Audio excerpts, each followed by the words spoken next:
the boards and stuff like that at that point? No, right? sometimes, yeah, usually on older properties, you'll have to do what they call a redeck, where we're taking everything down to the rafters and redeck it depending on the code, how old it is, how many layers it has. If there's a lot of rotten wood up there, some of them have what they call shiplap, where it's just boards up there.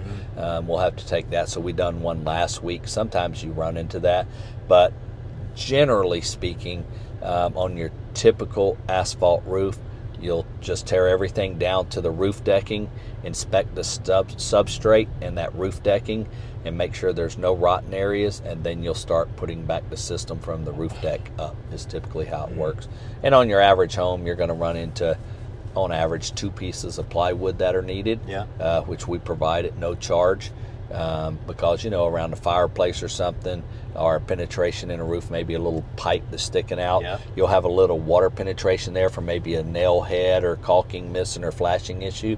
And when that wood gets wet, it don't always show up on the inside on the sheetrock, because it has to hit the wood, then drip down and hit the insulation, get that wet, and then go through the back of the sheetrock and show up. So there's a lot to it. So in many cases, it'll just get the wood wet, and then it'll dry out in the next storm, or it may stay damp for a little while, and that wood will rot out. Well, what happens when the guys tear the roof off, let's say you can see it, that's easy area to cut out and replace, right?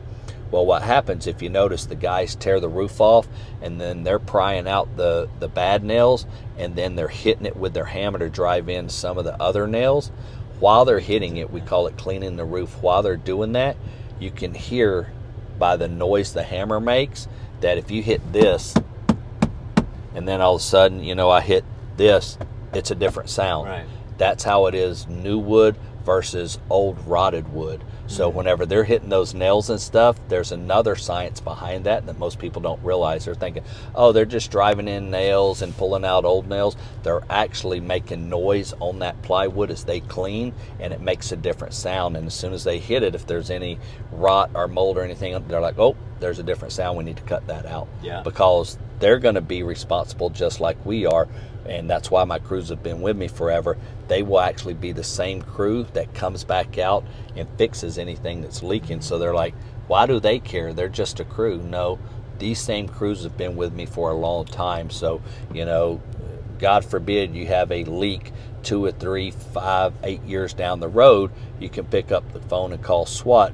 We're going to come back out, and that same crew and crew leader is going to come back out to the property with us to fix it. So they want to make sure we're supplying all the material anyway. Right. So they want to make sure they do the best job possible, so they can only come out one time and not come out numerous times. It's not cost effective to keep coming back, right? They already made their money. Absolutely. Right? And they want to move on just like we do. So, not to say you don't get a leak here and there. If somebody's in the roofing business, they're like, oh yeah, we never get leaks. They're not in the roofing business. Right. It don't work that way. So, but when you do get a leak, how do you take care of that? So I want all the responsible parties to go back, and it makes us better with each project we do, where eventually you get it to where, like I always say, it's the relentless pursuit of perfection. I forget if it was Lexus or Infinity. I think it was Lexus. Yeah, whatever it was. It was like, that's what we try to do.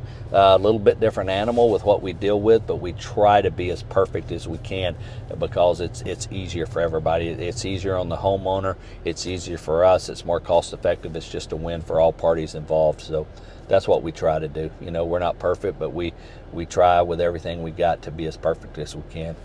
Hey guys, this is Andrew Dumas. This is SWAT Life.